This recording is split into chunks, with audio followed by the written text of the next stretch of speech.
नमस्कार दोस्तों, आज बात करेंगे जो होमोजेनिटी है और जो हेटेरोजेनिटी है मटेरियल्स की वो क्या होती है। तो बात कर लेते हैं होमोजेनिटी की।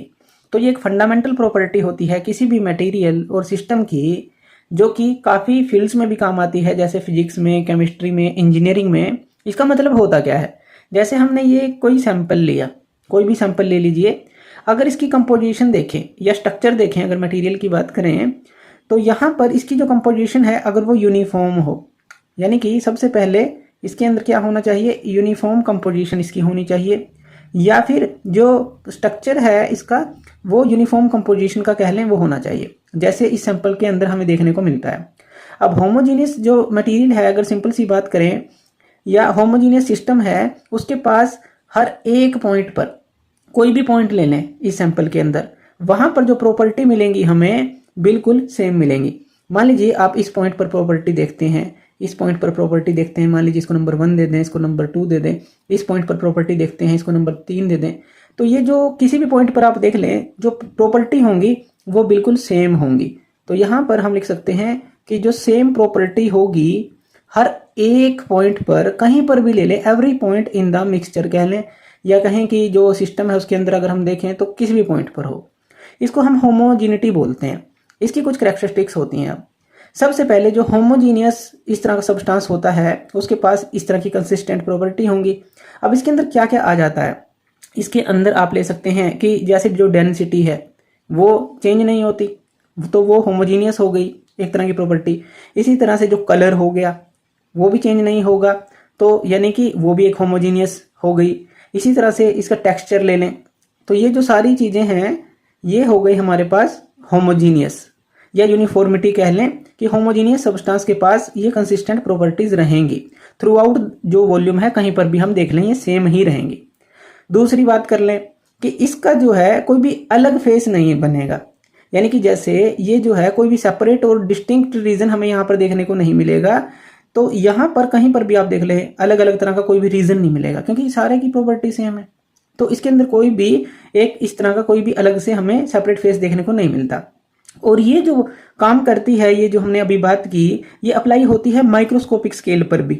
यानी कि आप क्या करें, अगर small portion of the material भी ले लें, कोई भी small portion of the material भी ले लें, वो भी सेम कंपोजिशन का ही बना होगा। तो ये सारा जो है होमोजीनियस जो मटेरियल है एक तरह से उनके अंदर आ जाता है। इसके एग्जाम्पल आप ले सकते हैं, जैसे सबसे पहले तो एग्जाम्पल आप ले सकते हैं एक प्योर सब्सटेंसेस का। तो यहाँ पर हम कह सकते हैं जैसे प्योर सब्सटेंस क्या हो गया, जैसे मान लेते हैं कि आप गोल्ड ले लें, तो गोल्ड क्या होगा, एक होमोजीनियस हमारे पास सब्सटेंस है। इसी तरह से सिल्वर ले लें, तो ये भी क्या है, हमारे पास एक होमोजीनियस सब्सटेंस है।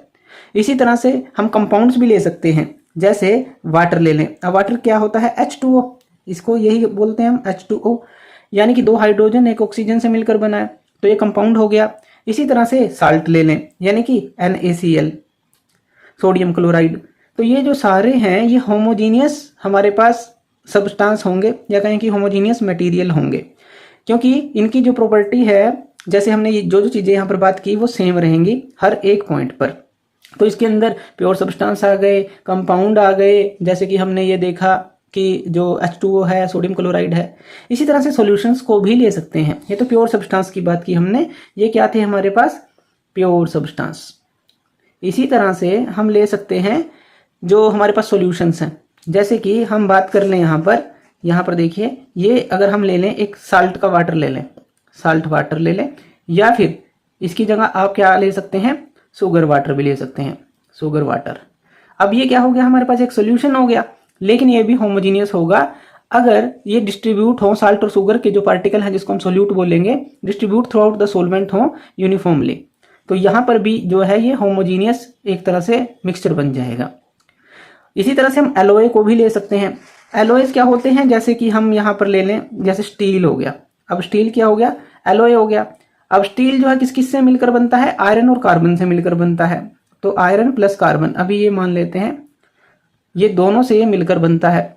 अब जो ये एलोए है ये मिक्सचर है, लेकिन होमोजीनियसली ये एक तरह का होमोजीनियस मिक्सचर है मेटल्स का, तो तभी जो है हमें स्टील मिलता है। अब इसी के अंदर हम बात कर लेते हैं जो हेटेरोजीनियस हमारे पास जो मटेरियल्स होते हैं वो क्या होते हैं। हेटेरोजीनियस होमोजीनियस से बिल्कुल अलग है, आपको देखने में भी लग रहा होगा। जैसे यहाँ पर यूनिफॉर्मली जो प्रॉपर्टी हमें मिलती थी, यहाँ पर जो प्रॉपर्टी है वो वेरी करेंगे। जैसे इस पॉइंट पर ले लें, दूसरा पॉइंट यहाँ ले लें, तीसरा पॉइंट यहाँ ले लें, तो यहाँ पर क्या है, जो प्रॉपर्टीज हैं वो वेरी करेंगी। प्रॉपर्टी क्या करेगी, वेरी करेगी। सबसे पहले तो ये ध्यान रखना है कि हर एक पॉइंट पर जो है अलग अलग तरह की प्रॉपर्टी मिलेगी, अलग अलग जगह अगर हम चेक करेंगे। अब इसके अंदर क्या क्या आ जाता है उन चीज़ों को देख लेते हैं। इसके अंदर सबसे पहले हम ले लेते हैं एक तरह का मिक्सचर। मिक्सचर किस किस चीज़ का ले सकते हैं आप, 2 ऑयल का ले सकते हैं या फिर वाटर प्लस ऑयल का ले सकते हैं। जैसे कोई भी 2 अलग अलग ऑयल आपने अलग अलग डेंसिटी के ले लिए, या वाटर और ऑयल आपने ले लिया, या सैंड और ग्रेवल ले लिया, या सिंपल से एग्जांपल लें, अगर आप सलाद लेते हैं घर में, अलग अलग तरह की चीज़ें उसमें काट देते हैं, तो वो जो चीज़ है वो क्या है, हेटेरोजीनियस मटेरियल ही है, वो हेटेरोजीनियस ही हम उसको बोलेंगे। दूसरा क्या ले सकते हैं, यहाँ पर हम मडी वाटर ले सकते हैं। जैसे यहाँ पर ये जो है हमारे पास मडी वाटर है, ये वाटर हो गया, इसके अंदर मड के पार्टिकल हैं जो हम क्लियरली देख सकते हैं। तो इसका एग्जाम्पल हम ले सकते हैं, मडी वाटर भी ले सकते हैं। अब ये जो है हमारे पास ये सस्पेंशन है, यानी कि इसके अंदर जो पार्टिकल है वो इतने लार्ज हैं हमारे पास कि हम उनको इजीली सीन कर सकते हैं और टाइमली जो है ये नीचे सेटल डाउन होते रहेंगे, तो हम इनको सस्पेंशंस बोलते हैं। या फिर हम कोलोइड्स भी इसका एग्जाम्पल ले सकते हैं।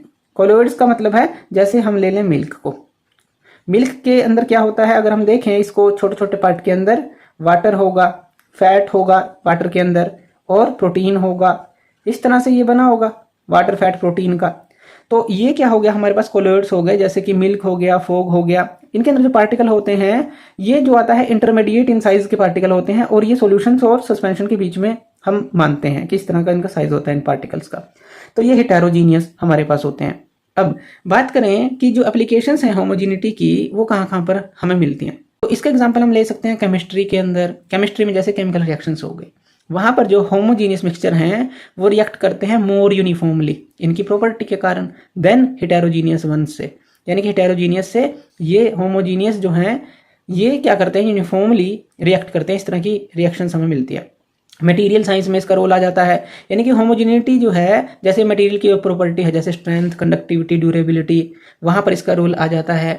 इसी तरह से इंजीनियरिंग में जो प्रोसेसेस होती हैं, जैसे मैन्युफैक्चरिंग, कंस्ट्रक्शन, तो होमोजिनिटी इंश्योर करती है कि परफॉर्मेंस जो है मटेरियल की वो किस तरह से कंसिस्टेंट बनी रहे। तो सारी जगह एक तरह से ये रोल आएगा।